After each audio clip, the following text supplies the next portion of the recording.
Strong Sexy Muscle? It's your girl Melissa, and there are 4 things that we're going to go over today that you must know, especially if you are trying to compete in a figure competition. Okay, so the first thing that you got to know if you're going to compete in a figure competition is that the scale is sometimes full of it. Okay, so a lot of times when we think, okay, I need to weigh a certain amount, and in me weighing that certain amount, then I'll probably look a certain way.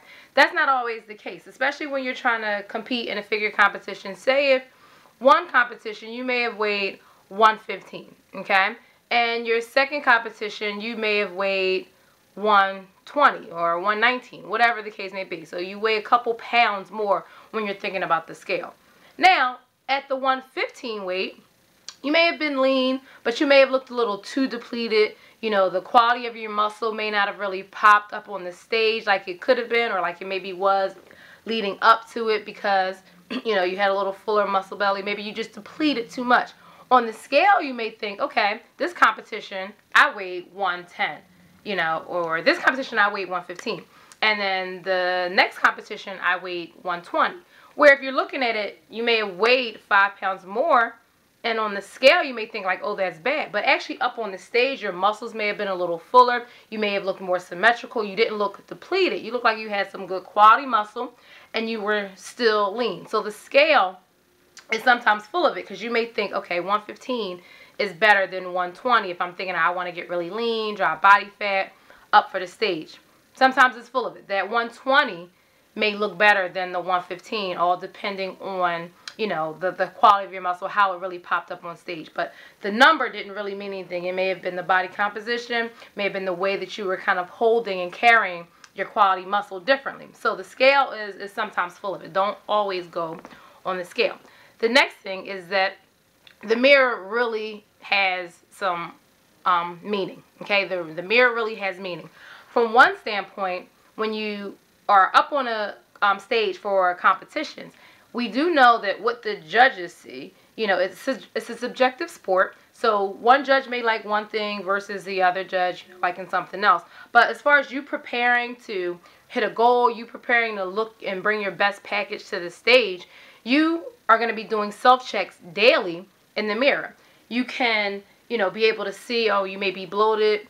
At this point, you may be carrying a little bit more water. You may be looking, you know, your abs may be looking really nice.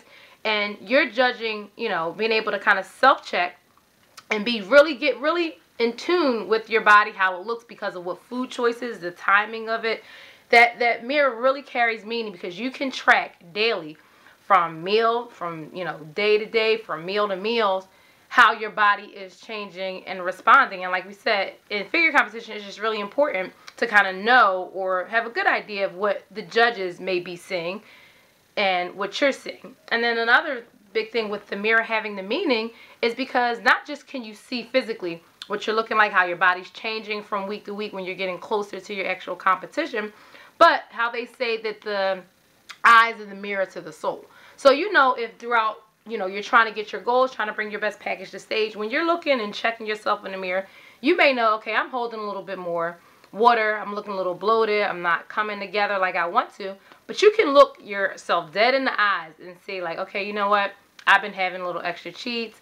I haven't been getting enough sleep. It's certain things where you're kind of really giving your own gut check when you're looking in your own eyes in the mirror, that just kind of holds you a little bit more accountable. So that mirror has a ton of meaning, from just you being able to see what you look like from day to day, and then you kind of being able to get real with yourself on maybe some of the choices that you're making to try and prepare you for the stage or whatever other goal that you may have. Okay, so that's the second thing, that the mirror has a lot of meaning.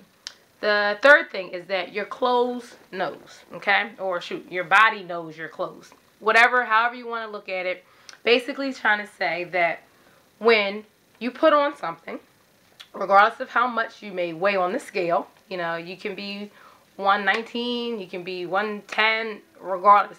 When your clothes start to fit a certain way, whether they're getting loose because you're dropping fat, you're getting lean, or if maybe you're making some choices and things are getting a little tighter, then you kind of know how your body is coming along, because your clothes knows. Your clothes are going to stay the same size, or if it's kind of spandex, it's going to stretch out more and feel tighter.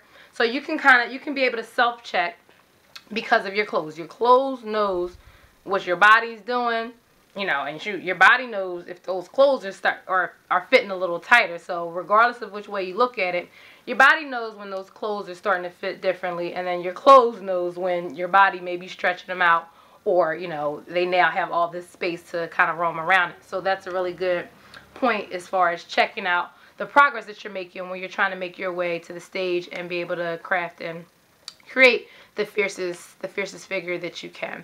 And then the last thing to know is that it's really is a marathon. Like, when you have a goal, it's not something, especially usually worthwhile goals, is in the grand scheme of things, it's not something that you're going to get tomorrow. It's something that you're going to, on a daily, weekly, monthly, yearly, depending on the goal process, you're going to have to be able to know that you're going to go through ups and downs when you're trying to, you know, achieve that goal.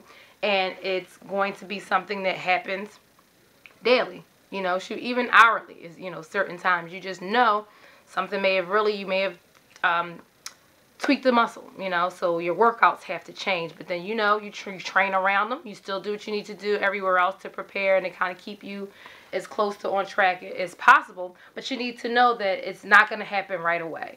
These big goals, these ones that you feel like it's life-changing and that you really grow from, it's a marathon. So yes, you have the small little daily goals that you may need to hit, or things that you may need to do. But in the grand scheme of things, you got to understand that it's a long process. You got to understand the mindset that it's going to be tough. You're going to dedicate yourself. You're going to commit yourself to trying to have the most amazing and fiercest physique for the stage, or for a wedding, the beach, whatever you may, you know, whatever goal that is, where you want to really have an awesome figure where you can rock the stage, whatever stage of life that may be. So just keeping those things in mind, that, you know, these are some of the 4 things that you want to try to do to create the fiercest figure ever. So remember, knowing that the scale, you know, sometimes is full of it, knowing that the mirror has a lot of meaning, knowing that your clothes, or your body knows the clothes, you know, and vice versa, and then knowing that it's a marathon. So just having that mindset that you're ready to be in it for the long haul, and do whatever you need to do to try and create the fiercest figure that you possibly can.